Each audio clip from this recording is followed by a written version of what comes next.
on a laissé les problèmes de l'église au pasteur. On amène à l'église, pasteur prie avec eux. Et quand on revient, les enfants, à dimanche prochain. C'est la raison pour laquelle les familles sont mauvaises. Amen. Alléluia. Amen. Gloire à Dieu. Toi, madame me dit, je suis avec toi.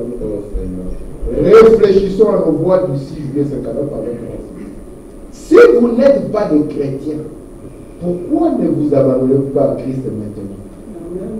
À quoi sert-il de fonder un foyer si ce n'est pas un foyer chrétien? Je vais marier. Oh, ok. Est-ce que c'est mauvais? Non. La Bible dit que c'est quelque chose de louable. Maintenant, dans ton objectif du foyer, dans ta projection d'une famille, qu'est-ce que tu cherches? À quoi sert-il de fonder un foyer si ce n'est pas un foyer chrétien? Oh, commencez cela maintenant. Commencez cela. Tout le monde. Donc, si vous voulez commencer un foyer chrétien, ça signifie que le père doit être chrétien, non? Et que la mère doit être chrétienne. Pourquoi tu veux l'épouser? Elle est jolie. C'est la seule critère que tu as, mon frère. J'ai dit avant de parler à mon fils Israël hier. Je lui ai dit, tu sais, il y a des gens qui veulent épouser une femme parce qu'elle est grande de taille, parce qu'elle est petite de taille, claire de peau, sombre, je ne sais pas moi. Je dis, mais avec le temps, je dis, moi chaque jour, ce que je vois de ta mère, ce n'est pas ni sa taille, ni sa couleur de peau. Je vois le caractère qu'elle a chaque jour. C'est ce que je vois. Écoutez-moi bien. À quoi sert-il de fonder un foyer si ce n'est pas un foyer chrétien? Nous voulons avoir le foyer chrétien. C'est ce qui va produire des grands hommes. C'est là où ils auront l'influence d'un père pieux, d'une mère qui est pieuse, qui pourra se tenir sur le principe de Dieu et dire vrai ce qui est vrai et faux ce qui est faux. Amen.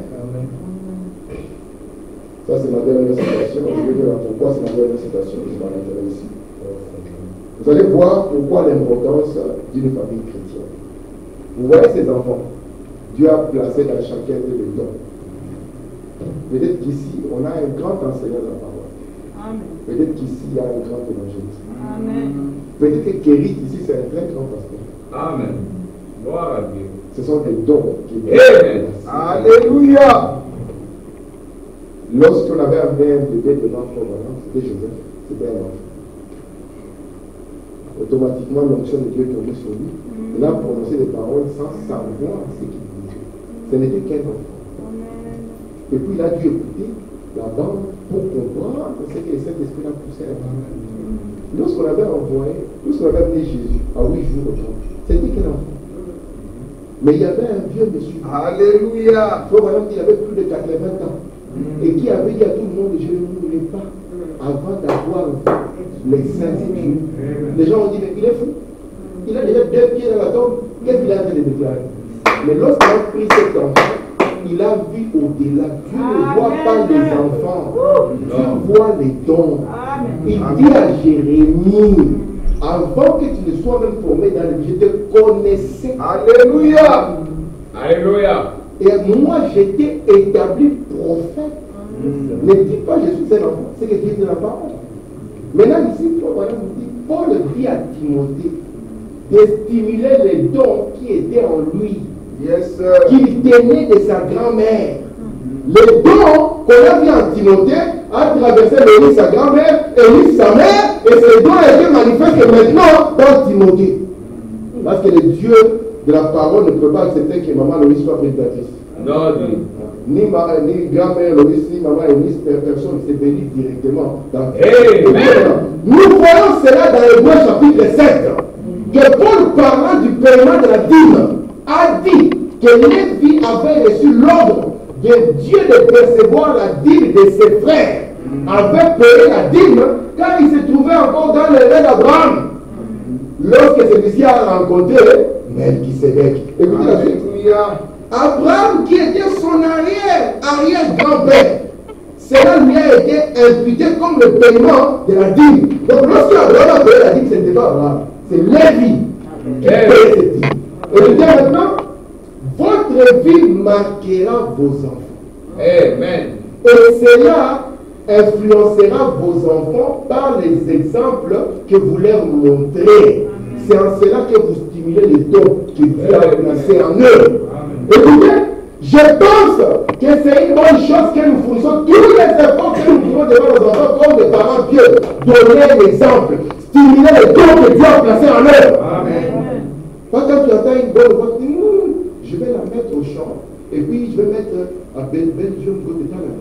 Comme ça, et puis on aura de l'argent. Ce n'est pas ça. Non, dit. Nous devons stimuler les dons qui en eux. Et comme il est dans cette atmosphère correcte, ce que Dieu a placé en lui va commencer à grandir, va commencer à sortir. Amen. Et c'est là que nous donner la relève et les repos. Amen.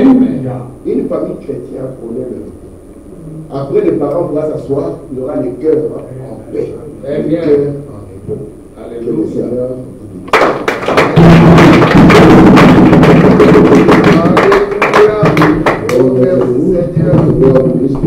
Amen. Et que la Pentecôte soit le partage de nos foyers, n'est-ce pas? Amen. Et ton Saint-Esprit, Père, surtout en ce jour particulier, soit les partages. Alléluia. Accorde, Père bien-aimé, ô Dieu, toutes les qualités, Seigneur, d'une fille de Dieu. Alléluia. Seigneur, dans notre soeur. Bénis, Père, ô Dieu bien-aimé, tout ce qu'elle fait dans sa maison. Amen. Bénis, Père, l'influence qu'elle donne sur les enfants, Père. Alléluia. Et au-delà de tout, Seigneur, toi qui connais les cœurs, est-ce que tu puisses lui accorder les désirs de son cœur? Amen. Et tu as abandonné sa vie, Seigneur. Oh Dieu. Père bien-aimé, tu as promis, Seigneur, que si nous faisons un pas vers toi, tu feras un pas vers nous, Seigneur. Il a fait un pas vers toi, oh Dieu. Dieu lui montrer ta vie, Seigneur. Et combien cela est bon de servir le Seigneur. Amen. Bénis son mari, Seigneur. Amen. Bénis les enfants, oh Dieu. Oh Dieu. Et fais de cette famille une grande lumière dans la contrée où tu les as placés. Alléluia. Oh Dieu de grâce, qu'elle soit comptée parmi les grandes dames de la parole. Et dans un même, Seigneur, un épître vivant et déployé devant les hommes. Garde la maladie loin d'elle, Seigneur. Garde les malédictions loin d'elle, Seigneur, oh Dieu. C'est que ton Saint-Esprit, que ta grâce, oh Dieu, que ta miséricorde, oh Dieu, mais puisse couler abondamment sur elle. Nous l'abandonnons à Alléluia.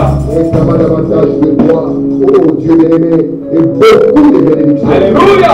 Oh Père bien-aimé, que les miracles, Seigneur, ta grâce puisse accompagner sa vie, qu'il puisse en être ainsi, alors que nous l'abandonnons à tes mains pour encore une vie de service et une vie d'abandon au nom du Seigneur.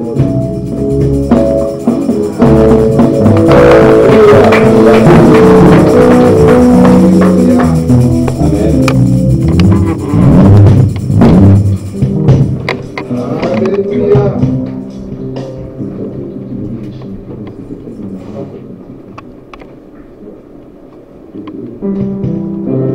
Ok. Amen. Que Dieu bénisse. Ça veut donner la mon cœur de servir. Nous allons aller sur lui. Amen. On va faire ça.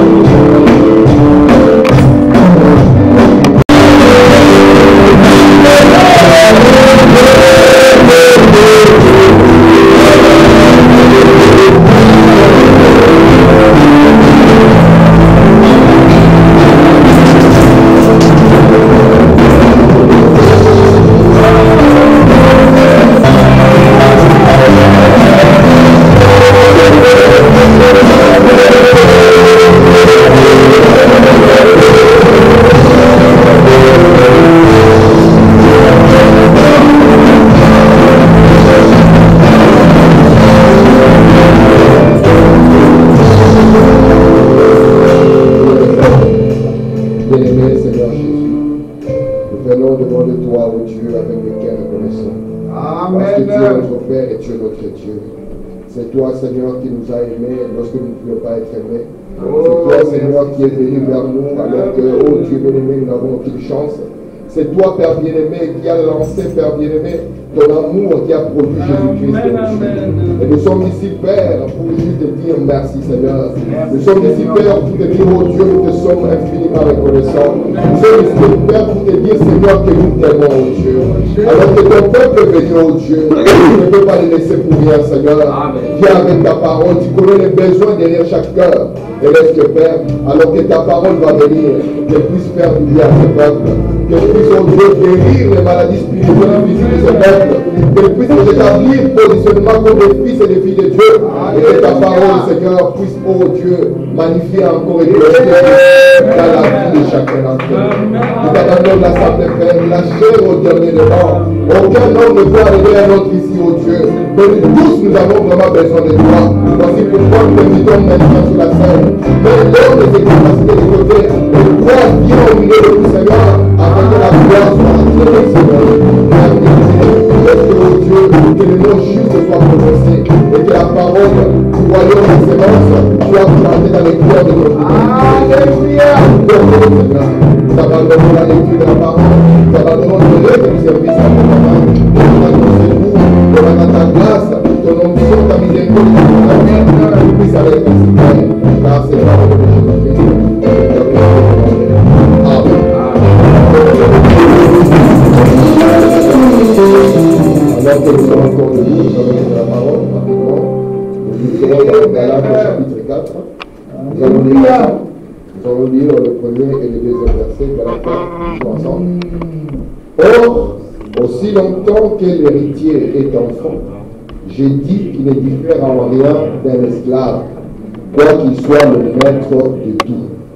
Mais il est sous des tuteurs et des administrateurs jusqu'au temps marqué par le Père. Lisons encore dans Proverbe 13, le verset 24. C'est lui qui ménage sa verge et son fils, mais celui qui l'aime cherche à les corriger. Amen. Lisons encore Hébreux 12. Car le Seigneur châtie celui qui l'aime, et il frappe de la verge tous ceux qui le reconnaissent pour ses fils. Supportez les châtiments. C'est comme des fils que Dieu vous traite. Car quel est le fils qu'un père ne châtie pas? Et terminons ici avec Proverbe 9. Châtie ton fils et il te donnera du repos. Amen. Et il procurera des délices à ton âme. Amen. Amen. Que Dieu ajoute des bénédictions à la lecture de la parole. Bonsoir. Je vous salue encore une fois au nom du Seigneur Jésus. Je suis content de vous savoir encore là, afin que nous puissions continuer à ce que nous avons commencé. Comme vous le savez, nous avons commencé un petit enseignement que nous avons intitulé La vie des grands hommes. Pourquoi la vie des grands hommes? Parce que nous considérons qu'avec un tel message, nous devons construire des grands hommes.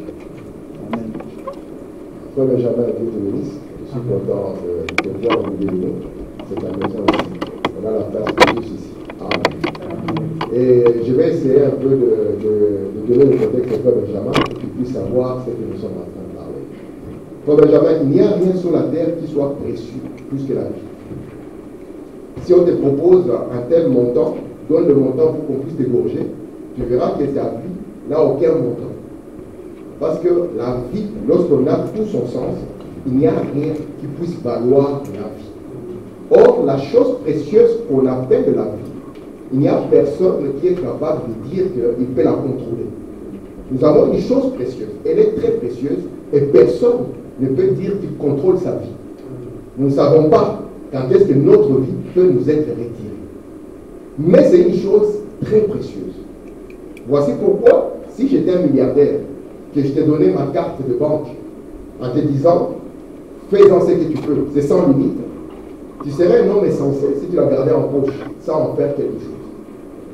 Mais si tu es conscient que tu as quelque chose de précieux et que je peux retirer la carte quand je veux, tu vas dire c'est l'occasion ou jamais que je puisse faire des grandes choses. Et nous avons compris aussi que la vie ne vient que de Dieu. Alléluia. La vie ne peut venir que de Dieu. Parce qu'il est le seul qui est l'auteur de la vie. Aussi vrai que la vie naturelle et la vie spirituelle ne vient que de Dieu. Et nous sommes conscients que cette chose précieuse qu'on appelle la vie, qu'il donne à chacun, il ne la donne pas pour qu'on puisse simplement la gaspiller. Non. il la donne pour qu'on puisse en faire quelque chose d'important.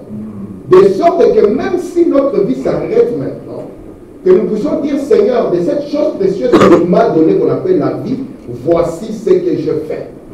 Et nous avons compris que ce qui est important en réalité, ce n'est pas le nombre de jours que nous avons sur la terre, mais plutôt ce que nous faisons pendant les jours qui nous sont donnés sur la terre.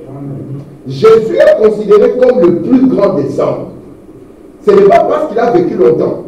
En réalité, Jésus n'a pas vécu longtemps. Il n'a vécu que 33 ans.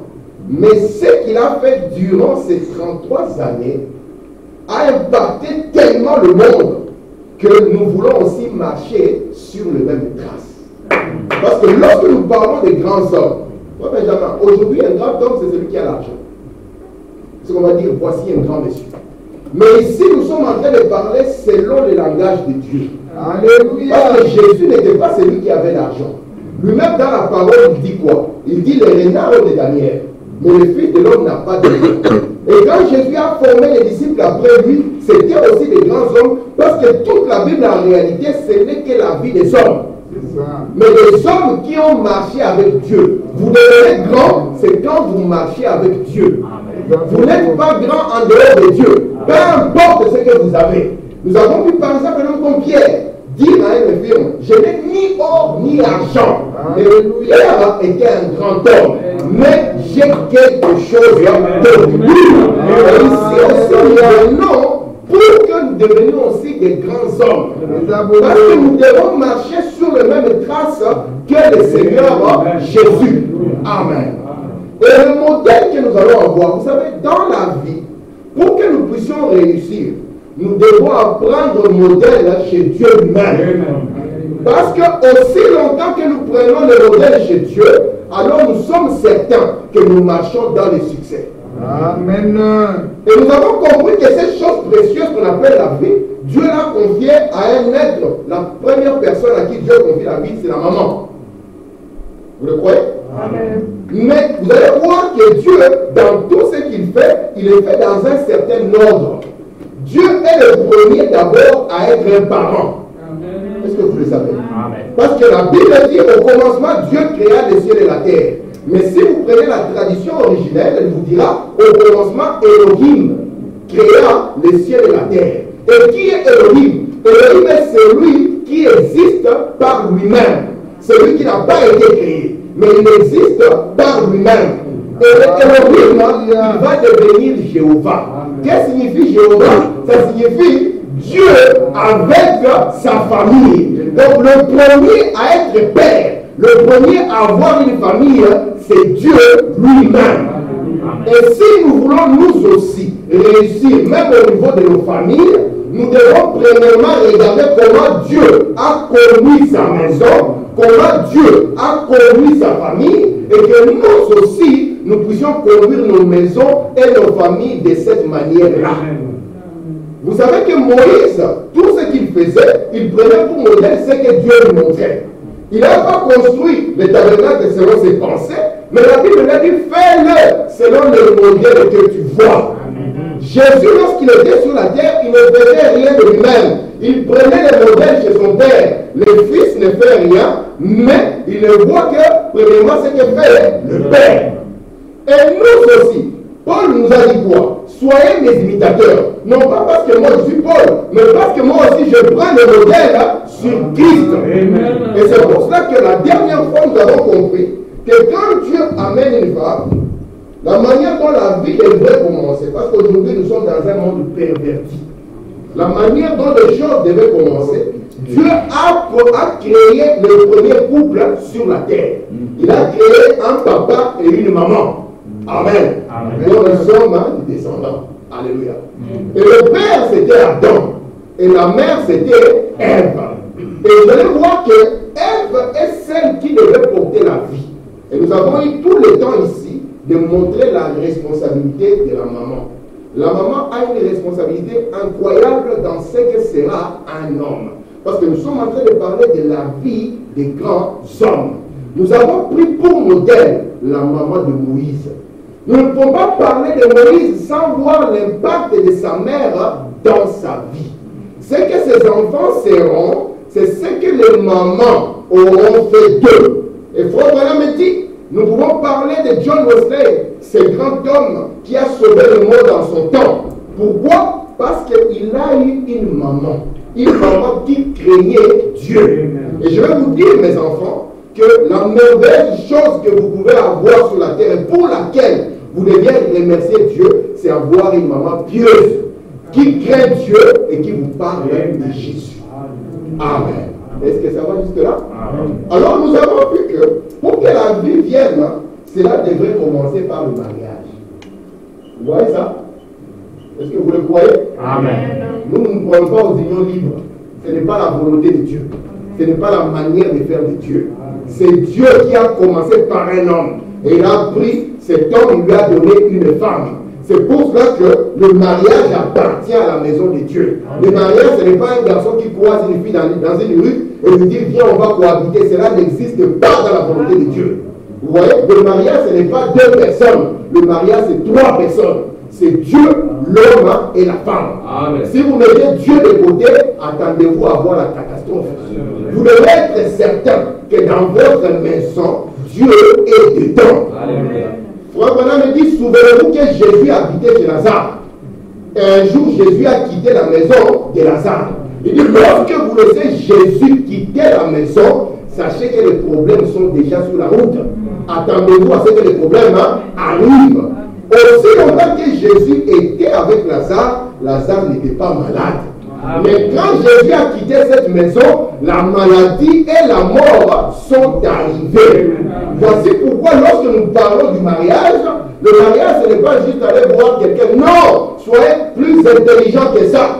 La vie des grands hommes va commencer ici. Amen. Amen. Amen. Parce que vous devez être conscient que votre avenir, votre suite dépendra du choix que vous allez faire. Alléluia. Est-ce que vous le croyez? Amen. Parce que beaucoup de choses, même l'éducation de vos enfants, même la manière dont ils vont grandir, ça dépendra de la personne que vous avez choisie. Lorsque vous trouvez un jeune garçon qui dit pourquoi tu choisis, elle est juste belle. Vous comprenez, c'est quelqu'un qui ne comprend rien de la vie. Amen. Mais quelqu'un qui est censé ne peut pas se limiter à une bonne. C'est quoi ça fait? Mais on doit regarder le caractère. Amen. Parce que le caractère est la chose qui ne change pas. Amen. Amen. Ouais, le frère, il est beau, après un moment, les cheveux vont partir, c'est la chose. Et puis la beauté va partir. C'est comme ça. Mais le caractère ne change pas. Amen. Remarquez maintenant. Nous avons compris que par le mariage, on commence ce qu'on appelle un foyer ou une famille. Et c'est pour ça que je suis en train d'insister que le premier à avoir une famille, c'est Dieu. Et ici, nous ne voulons pas de famille où c'est papa simplement qui est concerné dans les affaires de Dieu. Ce n'est pas le modèle de Dieu. Non. Dieu, il est le Dieu de toute la maison. Dans l'exode 3, on avait dit prenez l'agneau pour les papas seulement. Non. On a dit non, on prend l'agneau pour toute la maison. Amen. Et nous avons vu comment est-ce que Paul avait dit aux Romains, crois au Seigneur Jésus, tu seras sauvé, toi et ta maison. Il est le Dieu des familles entières. Voici pourquoi on l'identifie comme le Dieu d'Abraham, le Dieu d'Isaac et le Dieu d'Israël. Ainsi, Dieu, dans son programme, il aime venir visiter le foyer. Il aime venir visiter la maison. De la même manière que Dieu aime visiter le foyer, les diables aussi aiment visiter les maisons. Vous le savez? Parce que le premier foyer que Dieu avait placé en Éden, Dieu venait visiter ce foyer chaque soir. Mais un jour, il y avait un canal ouvert et un autre monsieur est arrivé. Lorsque le diable vient visiter le foyer, c'est pour apporter la destruction. Tandis que Dieu vient visiter la maison, c'est pour apporter la bénédiction. Amen. Et vous devez savoir que pour que Dieu puisse venir dans votre maison, pour que Dieu puisse visiter votre foyer, il y a une certaine manière de pouvoir marcher. Amen. Dieu ne visite pas n'importe quel foyer. Est-ce que vous comprenez ça? Amen. Dieu ne visite pas n'importe quelle famille. Dieu n'entre pas n'importe où. Dieu, il entre là où il y a un canal de bienvenue qui lui est ouvert. Amen. Amen. C'est ce que nous avons essayé de lire la fois passée, n'est-ce pas? Aujourd'hui, j'aimerais d'abord que nous lisions la citation du jour. Ça, c'est ma citation. Nous allons la lire tout le temps jusqu'à ce que je finisse ça. Est-ce que nous pouvons la lire ensemble? Alléluia! La vie des grands hommes nous rappelle tous que nous pouvons rendre nos vies sublimes et laisser derrière nous en partant des empreintes de pas sur les sables du temps. On n'a pas dit laisser en partant de l'argent sur un compte bancaire. On a dit laisser des empreintes sur les sables du temps. Faire quelque chose de sa vie. Pas simplement vivre sa vie et puis après, quand on est dans les difficultés, on arrive à la fin, c'est là où on commence à penser à Dieu. La Bible nous a recommandé de penser à Dieu. Dès le moment où nous commençons la jeunesse, nous commençons déjà à penser à lui. Et pas seulement penser à lui, mais nous marchons avec lui. Regardons maintenant le foyer. Je suis ici, je suis la résurrection de la vie que Frère Branham a prêché le 10 août 1952 ici au paragraphe 20. Il dit ceci. Il y a des justes qui marchent dans toute la lumière du Seigneur. C'est là le genre de foyer où Dieu peut entrer. Amen. Eh bien, si vous offrez toutes sortes de réceptions et la bière et tout dans votre maison, Dieu ne vous y visitera jamais. Si vous ouvrez votre frigo, vous trouvez des bières dans votre congélateur ou je ne sais pas moi, dans votre armoire, du whisky, soyez conscient que ce Dieu de la Bible ne viendra jamais vous visiter. Amen. Est-ce que vous comprenez ça? Amen. Dieu visite des familles qui sont prêtes à ouvrir un canal. Je continue à écouter.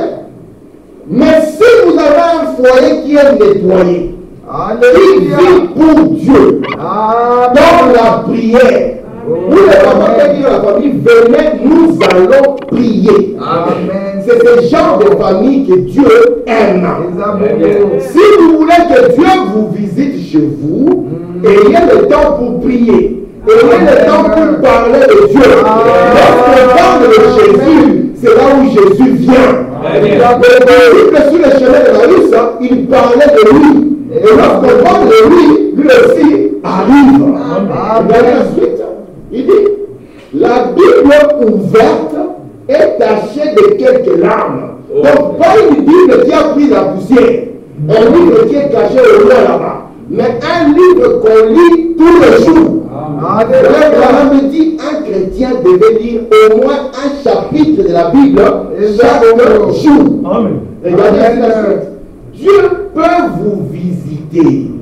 C'est juste en effet, vous aurez ouvert un canal afin qu'il puisse y venir. Nous devons apprendre à ouvrir des canaux pour que Dieu puisse venir chez nous. Maintenant, comment on ouvre un canal pour que Dieu vienne? On prend la bière, on la met dehors. On prend le programme de télévision, ça, on fait quoi? On le met dehors. On prend toute forme de vulgarité, on met ça où? Dehors. De sorte que Dieu soit capable de venir. Dans les temps anciens, quelqu'un pouvait dire, un ange m'a parlé. Et Frère Branham dit, ce n'était pas quelque chose d'étonnant. Mais aujourd'hui, quand vous dites à quelqu'un, oh, Dieu m'a parlé, on vous regarde comme ça. Amen. Parce que Dieu est vivant, il ne change pas. Ce sont les hommes plutôt qui changent de méthode. Mais lui ne change pas sa manière. Nous devons apprendre à ouvrir un canal pour que Dieu vienne dans notre foyer. Parce qu'il est le Dieu des maisons. Amen. Amen. Regardez ici. Écoutez là l'influence de l'autre. J'aime beaucoup cette citation. C'est du 13 octobre 32, paragraphe 8. Vous êtes ce que votre famille. Vous élevez vos enfants dans un certain environnement. On élève les enfants dans une atmosphère. Et vous n'allez pas échapper à l'atmosphère de la maison dans laquelle vous vivez. Vous êtes ce que votre famille. Vous savez qu'un garçon peut se tenir seulement debout par son comportement. On voit déjà l'éducation de parents. Amen. Juste par la manière dont il se tient, on va comprendre. C'est pour ça qu'il y a des parents. Comme William Branham, David Billy Paul vouloir aller se marier quelque part, on stoppe ça tout de suite. Amen. Parce que lui, en tant que parent, il a déjà vu des catastrophes qui ne sont même pas encore là. Parce que vous êtes ce que votre maison. Amen. Voici pourquoi la famille sur la terre et la famille au ciel ne portent que le nom de Jésus. Amen. Vous comprenez ça? Et souvenez-vous, Frère Branham nous a dit qu'il y a des familles maudites. Elles peuvent avoir l'argent. Nous avons vu le type ici, le type d'Akab et de Jézabel. Akab était roi. Jézabel était fille d'un roi. Mais les deux ont produit une famille maudite. C'est ça. Amen. Vous pouvez être maudit et vous avez l'argent. Ouais. Mais remarquez, il faut même dire, si on prend un croyant frontalier qui va épouser une incrédule, qu'est-ce qu'on peut attendre de tels foyers? Et on pose la question, pourquoi vouloir former un foyer si ce n'est pas un foyer chrétien? Oh my. Amen. Pourquoi vous voulez vous marier si vous ne voulez pas former un foyer chrétien? Qu'est-ce que vous allez produire après ça? Quels seront les enfants qui sortiront d'une telle maison? Parce que vous êtes ce que votre maison. Écoutez, il faut voir ici. Il dit, vous élevez vos enfants dans un certain environnement. Il a plus de 98%. Je le dis en belge, des chances de tourner que si vous l'avez élevé de la mauvaise manière. Parce que la Bible a dit, instruisez l'enfant selon la voie qu'il doit suivre. Quand il sera vieux, il ne s'en détournera pas. Alléluia. C'est une honte pour des enfants de chrétiens de voir qu'ils ne sont pas bien élevés. C'est une honte. Déjà, un homme naturel devait être bien élevé. Devenir un chrétien encore plus. Que vous trouvez des enfants, des gens qui viennent à l'église et les enfants sont mal élevés. Parce que vous êtes ce que votre maison. Et je continue. Enseignez à vos enfants à bien agir. Alléluia. La dernière fois, j'ai dit, un vrai parent, tu ne peux pas voir l'enfant, il débarque dans des habits que toi tu n'as pas achetés. Lui, il ne travaille pas. Il débarque dans des habits. Et puis le parent qui dit, oh, l'enfant se débrouille. Apprenez à vos enfants à bien agir. Même quand l'enfant est à l'école, on doit voir que cet enfant est différent. Parce que la différence commence à la maison. L'école ne donne pas l'éducation. L'école vous donne l'instruction. Mais la maison vous donne votre éducation. Les frères Benjamin, les frères avant, ils peuvent oublier jusqu'à regarder les gens qui sont derrière. Ils comprennent le chaos qu'il y a à la maison. Et voilà les enfants qui sont là, ils deviennent les représentations de leur maison et la projection des maisons qu'elles-mêmes vont former demain. Écoutez, frère Branham, apprenez à vos enfants à bien agir, à être honnêtes. Ces enfants doivent apprendre, je n'ai pas étudié, je dois bouffer un zéro. S'ils considèrent qu'ils doivent voler des GSM et rester sur un GSM YouTube toute la nuit, et quand demain il est en face d'une fête, il doit dire, Seigneur, tu es juste, je dois mériter un zéro. Amen. Et quand tu viens vers papa, il faut que papa prenne aussi son rôle. Lorsqu'il voit un zéro, il ne doit pas dire à son enfant, ce n'est pas grave. Il doit dire à ton fils, c'est très grave. Amen. Parce qu'il faut vraiment dire, on a changé le modèle de Dieu. On a voulu devenir de nouveaux parents sans comprendre que le premier parent, c'est Dieu lui-même. Amen. Nous ne voulons pas être les parents contrairement à ce que Dieu est comme parent. Amen. Regardez ici. À être franc. Ne laissez pas un mensonge. Ne lui laissez pas cette chance-là. Il faut qu'il comprenne qu'il est en danger. Lorsqu'il serait devant papa et commencer à dire quelque chose qui n'est pas vrai. Cet enfant doit être loyal. Même quand ils sont à l'école. Parce que c'est ça le début pour former des grands hommes. Amen. Ça commence dans le foyer. Ça commence à la maison. Ça ne commence pas à l'église. À l'église, on vient seulement vous donner un encouragement, vous donner un peu de feu. Mais tout se passe à la maison. Alléluia. Parce que l'avant que vous voyez ici, l'avant de la maison, c'est deux personnes différentes. Même le petit Éden. L'Éden qui est ici est très calme, très posé. Mais à la maison, il parle un peu. Là, il réclame le fou. Mais ici, il ne parle pas. Nous tous ici, nous sommes les meilleurs des chrétiens. Amen. Quand il faut chanter, nous chantons. Même quand nous prions, papa, je vois qu'il fait mes regards, il faut que je prie encore fort pour qu'il sache que je suis un bon frère. Alléluia. Mais la vraie vie n'est pas ici. Amen. La vraie vie se passe à la maison. C'est là où vous menez la meilleure ou la vie médiocre. Et les premiers témoins, c'est quoi? C'est les enfants qui regardent dedans. N'est-ce pas? Amen. Les enfants qui regardent dedans et les enfants se regardent entre eux. Et quand je prêche, ils disent, ça je sais, ça c'est vrai. Pourquoi? Parce qu'on sait. Amen. Regardez ce qu'il faut nous dire ici. Je vous assure, vous les parents, je suis dans la voie à laquelle Dieu a conduit. Présentez à vos enfants le bon genre de foyer. C'est la chose à faire. En effet, si j'avais été élevé dans un foyer chrétien, peut-être que je serais plus loin avec notre Seigneur Jésus ce soir. Peut-être que plus de gens auraient été sauvés. Amen. Mais ma famille n'était pas une famille portée sous la religion. Et là, tout simplement, Dieu a dit tout simplement, par sa grâce étonnante, me sauver. Et alors, depuis lors, j'ai connu plusieurs seigneurs. C'est la grâce de Dieu qui a fait simplement que Branham, on puisse simplement les sortir de là. Mais si Dieu n'était pas venu dans la famille Branham, ces garçons allaient finir ivres comme son père. Parce que son père avait commencé déjà à lui donner cela. S'il n'y avait pas de rouge, il finirait aussi ivre que son père. Voici pourquoi Frère Branham me dit, vous devez montrer le bon modèle de foyer aux enfants. Amen. Il ne faut pas leur montrer quand ils sont vieux. Il faut leur montrer aussi longtemps qu'ils sont petits. Ils doivent voir que mon père aime Dieu. Amen. Et que pour Dieu, mon père est prêt à tout. Pas que mon père aime le travail plus que Dieu. Non. Pas que mon père aime l'argent plus que Dieu. Parce que lui, il va te montrer l'amour de l'argent.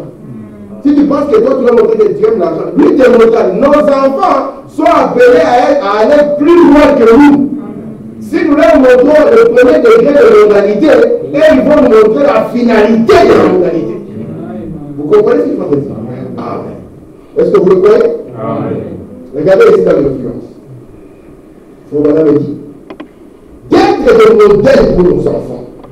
Eh bien, c'est en famille que vous menez une vie plus exemplaire et une vie plus médiocre.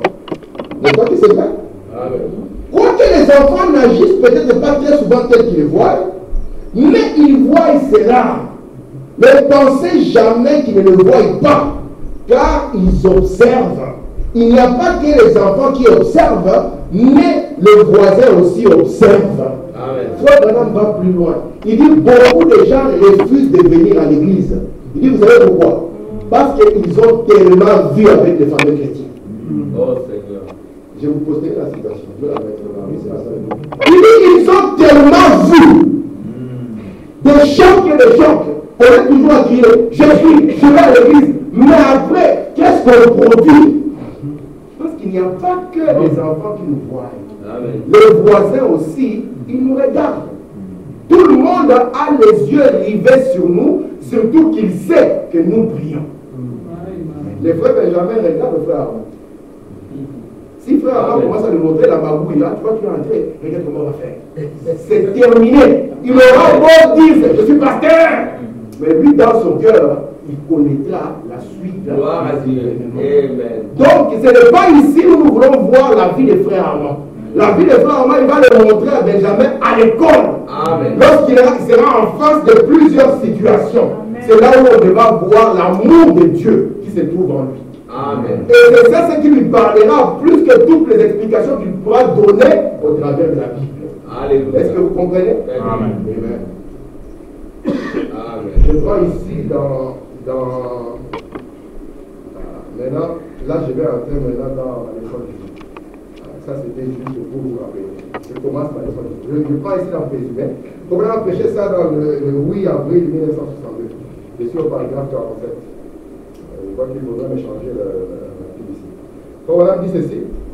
Vous êtes un père et une mère. Merci. Et vous dites à vos enfants. Ça, c'est quelque chose qui arrive toujours aux parents. Et je vais vous montrer que souvent, nous devenons d'autres parents que Dieu. Et c'est là où nous échouons. Or, le modèle, c'est Dieu, le premier Père. Alléluia. Comment il est Père. Et nous aussi, nous devenons Père comme lui. Et nous finissons dans un succès. Mais si nous prenons un psychologue, à moitié ivre de vin, qui dit, voici comment devenir Père, et nous oublions comment Dieu a dit de devenir Père, nous allons finir par produire des voyous. Regardez ce qu'il faut faire. Il dit, vous êtes un père et une mère. Et vous dites à vos enfants, si tu vas là-bas, je vais te fouetter. Ça, c'est un mot qu'on ne doit plus entendre, n'est-ce pas? C'est un mot qu'on n'aime plus entendre. Mais c'est un mot qui se trouve dans la Bible bénie de Dieu. Alléluia. Écoutez, si tu vas là-bas, je vais faire quoi? Est-ce que vous croyez à ça? Amen. Amen. Nous l'avons lu, hein? Alléluia. Vous voulez que je revienne sur les Écritures? La Bible dit, celui qui déteste son fils, il prend le bâton, le met de côté. Il pense que c'est l'amour. Mais la Bible dit ça, c'est la haine de l'enfant. Maintenant, le papa dit à l'enfant, si tu vas là-bas, je vais te fouetter. Parce que c'est le rôle du père de montrer au fils de lui. Écoutez maintenant. Amen. Si vous aimez cet enfant et que ce dernier transgresse vos lois, vous tiendrez parole. Amen. Est-ce que vous le croyez? Amen. Je vois que la psychologie a beaucoup travaillé déjà. Amen. Vous dites à votre enfant, papa, si tu vas là-bas, je vais te fouetter. Et papa dit, lui, il a déjà perdu les dents. C'est un lion sans dents et sans ongles. Il va là-bas. Il faut maintenant dire, si vous l'aimez, parce qu'il commence à entrer dans le code de la désobéissance. Si vous l'aimez, vous allez tenir parole. Parce que c'est une promesse. Il faut que toutes sortes de promesses qu'un père donne à son fils soient capables de pouvoir tenir cela. Si il a dit à l'enfant, si tu réussis, je vais acheter un bonbon, acheter. Si tu as promis, papa, si tu traverses, je frappe, il faut frapper. Écoutez, frère Branham, il dit, mais si vous le laissez continuer et dites, eh bien, ce n'est pas grave. Ah, c'est les parents d'aujourd'hui, n'est-ce pas? Eh bien, ce n'est pas grave. Frère Branham dit, il recommencera. Et à chaque fois, il va pousser le cochon plus loin. Il ira toujours de plus en plus loin. Il n'aura plus de limites. Je vois les frères qui me regardent et qui sourient. Et ça me fait du bien. Regardez, voyez-vous, c'est ce qui produit tous ces petits méridors, liquides et autres qu'on a par ici. C'est ce qui engendre la délinquance juvénile. Un enfant, il doit connaître les limites à partir de la maison. Amen. Il doit savoir comment on s'adresse à quelqu'un. Amen. Comment on s'adresse à une grande personne. Ce sont les bases que Dieu donne. Vous comprenez cela, les amis? Amen. Donc, si vous promettez à l'enfant, c'est papa qui a parlé, maman a parlé, elle a dit tu vas jusque là et tu reviens. Si tu dépasses, sache que tu as un problème. Il ne faudrait pas qu'il dise après, papa dit là, ce n'est pas grave, maman, hein, ne recommence plus, hein. Si tu recommences, tu verras. Hein. Vous êtes en train de tuer toute une génération. Parce que pour vous, ce n'est pas grave, alors que la situation est devenue tellement grave. Parce qu'il va encore récidiver. Et quand il va récidiver, vous allez dire que ce n'est pas grave. Ce n'est pas grave. Et après un moment, vous ne saurez plus l'encadrer comme il faut. Dieu avait dit à Adam, le jour où tu en mangeras, ce jour-là, tu mourras. Est-ce que vous comprenez ça? Quand Adam a mangé, vous ne savez pas que le même jour il est mort?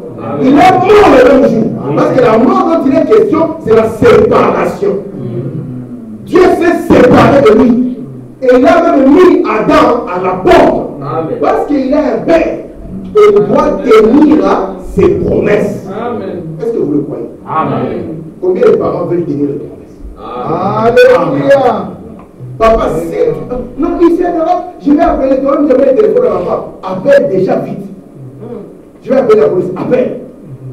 Parce que dans cette maison, on y applique les lois de la parole de Dieu.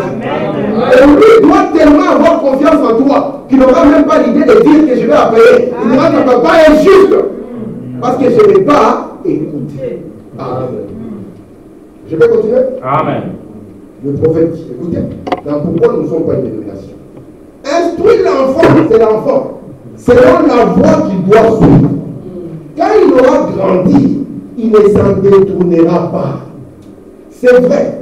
Il peut arriver des fois qu'il s'en détourne, mais cela ne le quittera jamais. Cela restera toujours ancré en lui. Cette première formation où tout ce qu'on lui a appris, cela restera certainement ancré en lui. Je vais arriver à vous montrer quelque chose à la fin de ceci. Quelque chose. J'espère que cette chose va vous rester. Il faut appeler ça la première formation. La première formation, elle commence dans le foyer. La première formation commence dans la maison. D'ailleurs, je dirais ceci. Un homme sérieux, s'il veut se marier, il devrait même aller voir les parents de cette femme qui va épouser. Amen. Il devrait voir la maison dans laquelle sort cette personne. Dieu dit, Jézabel n'était pas mauvaise parce qu'elle s'appelait Jézabel. Elle était mauvaise à cause du foyer. Parce que dans sa famille, on lui a appris à détester la parole de Dieu. Amen. Mais pourtant, elle était bien formée. Elle avait de belles formes. C'était la sœur Jézabel. Mais le problème venait de l'atmosphère. Et elle a été une malédiction, pas seulement pour la maison d'Akab, mais pour toute la maison d'Israël. Amen. Prenez les deux maisons. Regardez la maison de Judas. J'ai eu le détail de avec mes enfants. On l'a étudié avec mes enfants. J'ai dit, regardez la maison de Judas. Regardez-la, parce que vous savez qu'à la mort de Salomon, quand son fils est venu, Israël s'est scellé en deux maisons. On a eu la maison d'Israël et la maison de Judas. Regardez ça. Vous allez voir que la maison d'Israël, c'était malédiction sur malédiction. Pourquoi? Une Jézabel est entrée dans cette. Amen. Est-ce que vous me comprenez? Amen. Écoutez, nous sommes dans la vie des grands hommes. Écoutez. Écoutez, dans Job, serviteur de Dieu, paragraphe 30.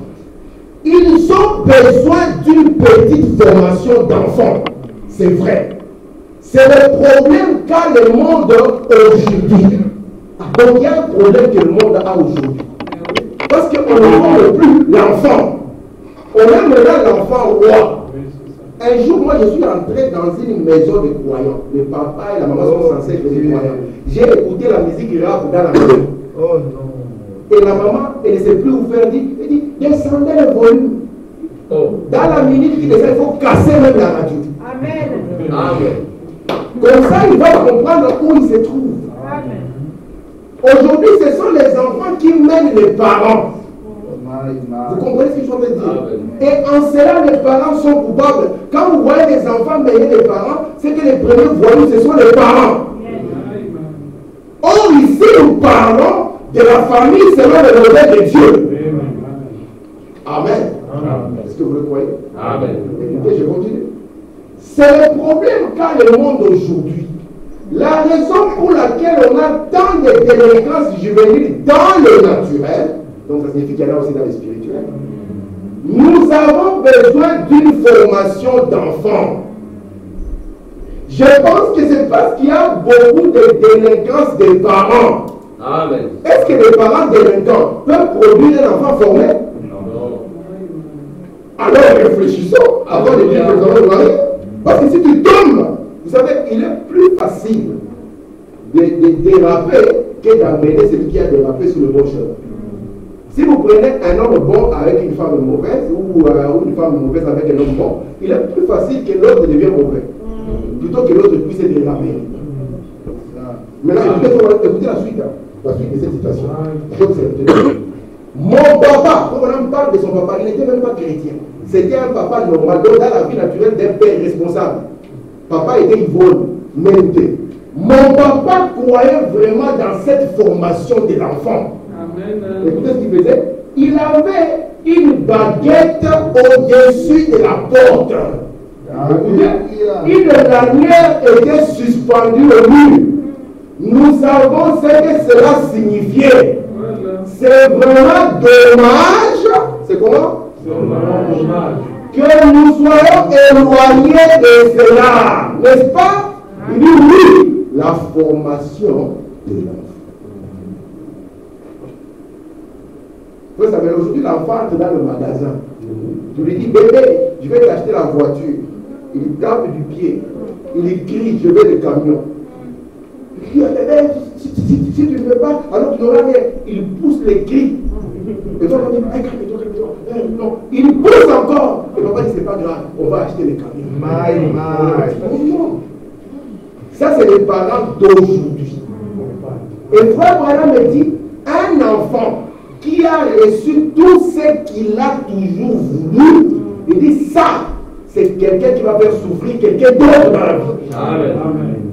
Malheur à quiconque épouserait une telle personne qui n'a pas eu de limite. Oh Seigneur. Il faut que l'enfant apprenne que papa a dit non. Amen. Maman a dit non. Et s'il veut aller plus loin, tu comprends qu'il a besoin d'une bonne formation. Et l'enfant sait que la baguette n'est jamais loin. La lanière n'est jamais loin. C'est la loi de Dieu. Et dit que c'est dommage. Il faut dire que vous ramenez à l'âge de la pierre. C'est la vie des grands hommes. Amen. Écoutez ici, dans l'influence. Il faut maintenant prêcher le 30 novembre 63, paragraphe 25. Si je le dis respectueusement ici devant ces jeunes gens, c'est la raison pour laquelle nous avons tant de voyous. Le frère Benjamin est dans l'enseignement. Ce n'est pas facile pour vous. Là, il y a tant de voyous. C'est là où vous constatez que les familles sont des familles délinquantes. Amen. Ce n'est plus comme à l'époque quand on était enfant, on voyait les maîtres, tout le monde était comme ça. On respectait les maîtres, on défie les maîtres. Et là, on voit comme ça, les maîtres demandent quoi faire. C'est ce que je dis à mes enfants. Oh, quelle époque la bonne. Où nous, tu ne pouvais même pas avoir, les maîtres parlent comme si tu parles. Dans la minute, il allait te donner une formation. Le cerveau allait revenir en place. Et tu allais te comporter correctement. Mais aujourd'hui, il y a eu des sorciers qui sont venus, soi-disant des psychologues. Et regardez le monde là où il est. Ce sont eux qui vont conduire le monde de demain. Pas étonnant que nous puissions avoir les chaos que nous avons. Parce que le principe de la famille de Dieu a été écrasé. Regardez ici. Il dit, nous avons tant de voyous, ainsi de suite, comme on les appelle, de mauvaises personnes. On en a trop. Ouais, ça signifie trop, madame. À cause de quoi? À cause de la vie de la famille par laquelle ils ont été influencés dans leur bas âge. Il a vu papa cogner sur maman. Oh Seigneur. Ou bien maman c'est le plus fort, maman frappait papa. Ça existe aussi. Il a vu une drôle d'atmosphère. Et il grandit là-dedans et devient une mauvaise personne. La famille est sacrée. C'est un lieu sacré de formation, n'est-ce pas? C'est un lieu sacré où le temps et la vie des grands hommes commencent. C'est pour ça que j'ai dit que, comme je suis à la maison, je peux me parler comme ça. Ailleurs, je n'ai pas envie de parler comme ça parce que plus je parle, plus on va diminuer le son. Et après le cantique va sortir et nous allons partir. C'est comme ça que nous devons former ces jeunes. Amen. Si vous prenez le choix de les laisser voir n'importe quoi sur vos écrans, préparez-vous à votre cœur qui va souffrir. Amen. La Bible a dit c'est lui qui châtie son fils, il donne du repos à son âme. Amen. Mais si vous laissez un enfant qui n'a pas de limite, c'est lui le roi. Quand il crie, tu lui tends un GSM. Il est déjà bébé. Il a déjà les réflexes du GSM. Regarde-toi ce qui va arriver demain. Amen. Amen. Écoutez ici. Dans l'année du jubilé. On va terminer bientôt. Paragraphe 56. Pour les 7 ans, une année de jubilé arrivée. Maintenant, c'est un grand temps. Cela a une grande signification pour les gens d'aujourd'hui. Dans la Bible de Dieu, on comptait 6 ans. Alors, la 7e année était appelée une année de jubilé. Est-ce que ça va? C'est le programme de Dieu. Donc, vous devez compter 6 ans. La 7e année, on appelle ça une année, comment? De jubilé. Écoutez pour voilà dans la suite. Vous allez voir. Je prends ici la lignage. Paragraphe 63. Il y avait une période qui était annoncée tous les 7 ans. On comptait 6 années. La 7e année, ceux qui étudient la Bible, les prédicateurs et ceux qui sont assis ici autour, vous savez que c'est vrai. C'était appelé, la 7e année était appelée l'année jubilé. Je continue dans l'accusation. Paragraphe 11. Maintenant, et dites connaître tout simplement les changements des 7 ans. Pour les 7 ans, votre vie connaît un changement. Amen. Vous le saviez? Amen. Donc regardez, lorsque nous avons un foyer, en réalité, vous savez pourquoi les enfants vont à l'école ici à 2 ans et demi? C'est parce qu'il n'y a personne pour s'occuper. La réalité, c'est qu'ils devaient rester à la maison. Ils devaient quitter la maison vers 6 ans pour mener aller à l'école. Parce que si la personne pour s'occuper à 2 ans, il faut courir aller les caser là-bas, boum, comme ça, maman et maman vont aller se débrouiller aussi. C'est des gains de Satan. C'est pour ça que vous allez voir que ces études-là ne sont pas obligatoires. Parce qu'elle arrive d'abord au développement jusqu'à chanter, à se débrouiller avec le manteau et tous les réflexes de la vie qui l'attend ici à l'Occident. Mais regardez un peu les frères. Ici dans le foyer, de l'enfant qui a 0 jusqu'à 6 ans, ce qu'il va recevoir chez lui, ça sera une base qui ne le quittera pas. Amen. C'est pour ça que je vous ai dit, on parle d'une éducation de base, n'est-ce pas? Amen. Et vous savez très bien que si quelqu'un rate cette éducation de base, même si après il grandit, c'est quelque chose qu'il ne pourra plus récupérer. C'est ici on apprend à l'enfant à dire merci. C'est ici on apprend à l'enfant à dire bonjour, à dire s'il vous plaît, à dire pardon, à dire je dors. On est en train de placer une base dans l'enfant. C'est pour ça que la Bible dit instruis l'enfant. On n'instruit pas quelqu'un qui est déjà comme Aaron, mais on instruit quand il est encore enfant. De 0, c'est encore une émission de 0 à 2 ans, il est dans la petite enfance, vous comprenez? Et puis après, il commence à devenir un écolier. Et regardez ici, ceci est très capital, puisque la 7e année qui va arriver va produire un changement dans cet enfant qui commence son parcours. Amen. À l'âge de 7 ans, un enfant connaît le bien et le mal. Amen. Vous pensez qu'un enfant de 7 ans, il peut voler sans savoir qu'il vole? Non, il sait très bien. Et il prépare même son coup. À 7 ans, il est capable de dire des choses, d'accuser les chats alors que c'est lui qui l'a fait. Mais alors qu'il est petit, c'est ici que vous devez commencer à poser les bases. Parce qu'il y a un changement. C'est pour ça qu'à l'âge de 7 ans, l'ange est venu parler à Frère Branham. Ne bois pas, ne fuis pas, ne souille pas ton corps. Parce que dans cette première partie, il va commencer dans l'innocence. Alors qu'il passe dans l'innocence comme Adam était dans l'innocence, c'est durant cette période où vous devez poser la base dans sa vie. Amen. Parce que le premier jubilé de sa vie arrive. Et s'il n'a pas de base, ça va compliquer. Est-ce que vous me comprenez? Ne le prenez pas comme un petit roi qui n'a pas de limite. Mais montrez-lui que, monsieur, nous sommes en train de marcher sur la vie des grands hommes. Et cette vie des grands hommes a besoin d'avoir des limites. Elle a besoin d'avoir des règles. Elle a besoin d'avoir de l'essence. Amen. Moi, j'étais arrivé une fois chez un frère. J'étais encore célibataire, puis je n'ai pas compris. J'ai vu que tous les meubles avaient monté à hauteur. Donc les meubles étaient montés, les cadenas sur les armoires. J'ai dit, frère, qu'est-ce qui se passe ici? Il m'a dit, l'enfant, frère. L'enfant. Et je me suis dit, mon Dieu, ça va être compliqué. Hein? Quand j'ai eu le mien, j'ai dit, l'enfant, rien ne va bouger. C'est lui qui va comprendre les limites. Parce que sinon, il va nous dominer ici. Amen. Je n'avais rien bougé, j'avais mes selles étaient en bas. Et lui-même, quand il arrivait, il tentait le coup. Je dis, papa, c'est dangereux. Et puis, il me regarde, il sourit. Et j'ai grandi avec eux comme ça, je n'ai rien bougé. Parce qu'ils ont compris. Le premier, il me regardait, papa, non, pas tout. Je dis, oui, tu as compris. Hein? Et tu sais qu'il y a la flamme après.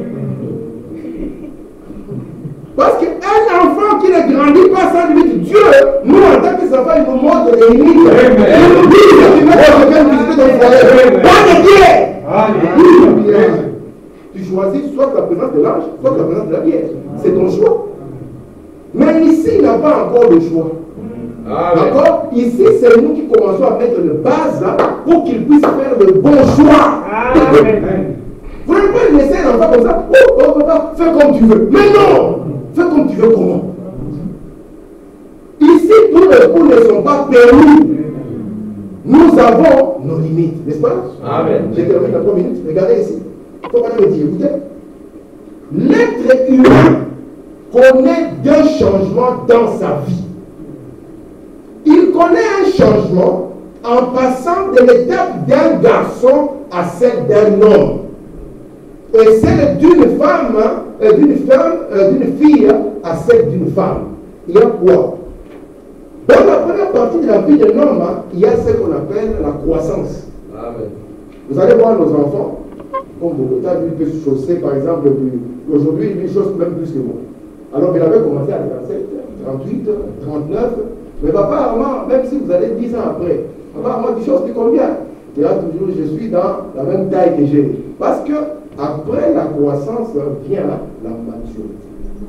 Et nous devons les accompagner dans cette croissance. Parce que la base qu'ils ont, c'est ce qui restera en eux quand ils seront plus grands.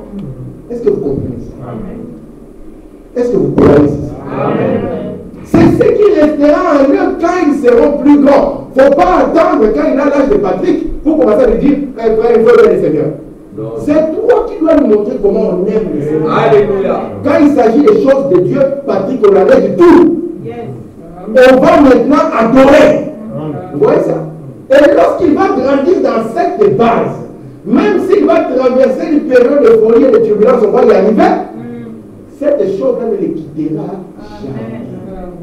Frère Branham a dit, vous les parents, il n'y a rien de mauvais de laisser l'argent pour ses enfants. Parce que beaucoup de gens pensent que les enfants ne peuvent pas qu'on laisse pour les besoins de l'argent. D'ailleurs, souvent, ça va les conduire au tribunal. Moi, j'en ai 4. Imagine-toi, j'ai laissé une maison à 3 chambres. Si c'était 4 chambres, vous pouvez dire, ah, moi, chambre, c'est pour moi. Mais là, 3 chambres. Il y a un qui va dire, je veux prendre la cuisine. Tout le monde dira la cuisine, c'est pour tout le monde. Maintenant, après, moi, s'ils ne sont pas d'accord, surtout dans cet âge ici, c'est le tribunal. Amen. Et vous trouvez que ce que vous pensez laisser pour vos enfants, pour leur faire du bien, les a amenés dans des conflits. Frère Branham me dit, il dit, vous parents, c'est bien de laisser l'argent ou les maisons. Il dit, mais ce n'est pas la chose essentielle.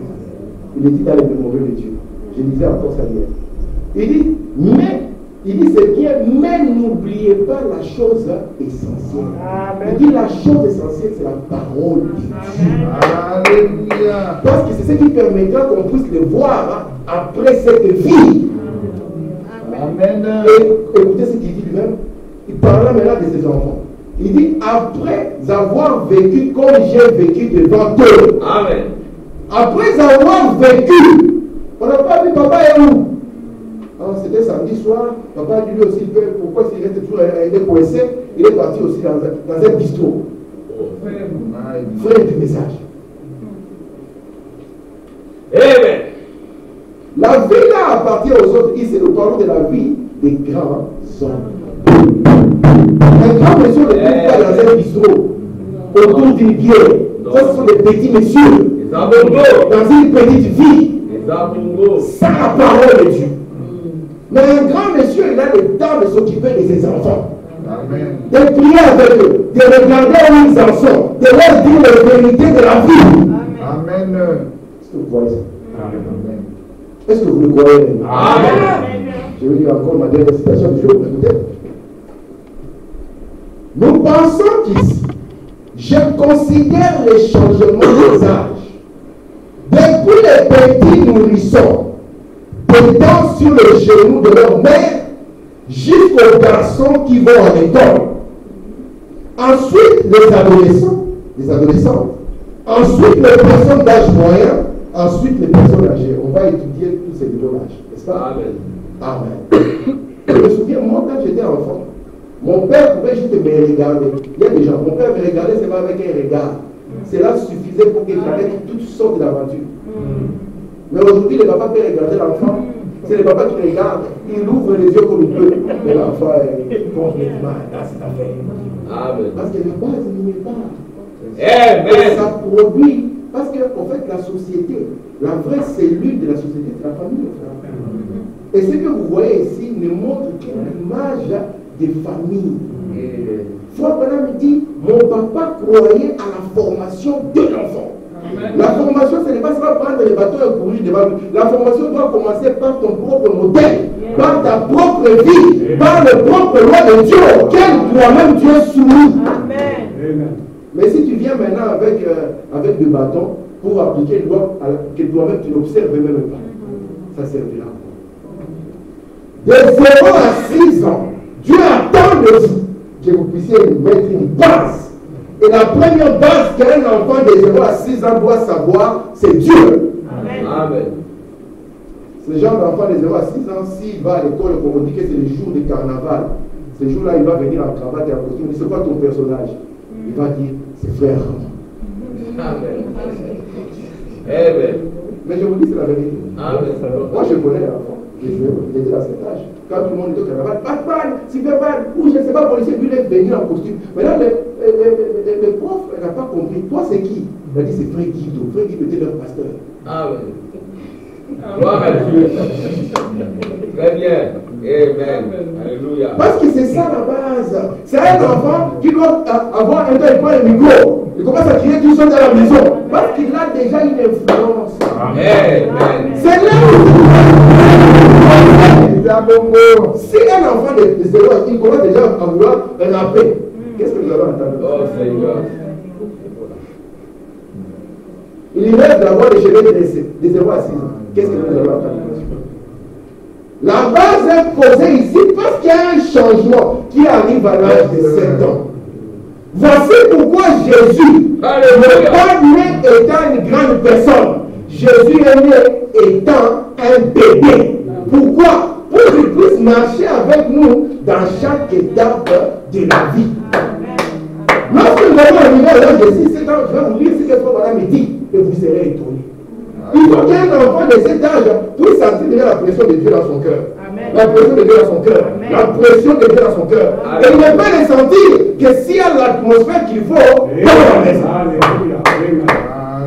Et s'il y a la bière, les réceptions, fallait il pour pas.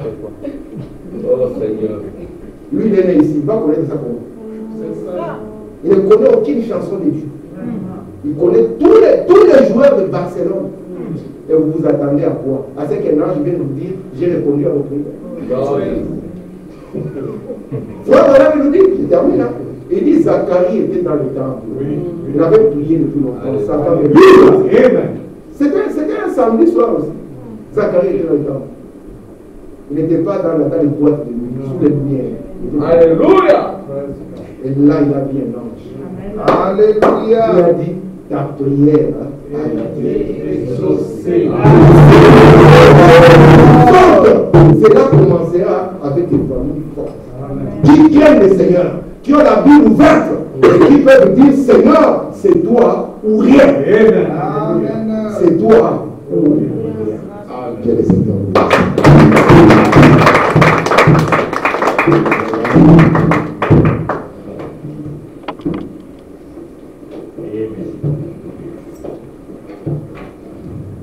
Alléluia.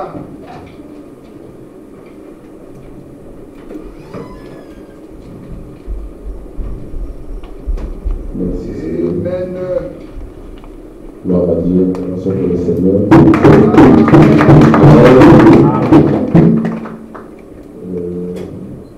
Nous allons chanter.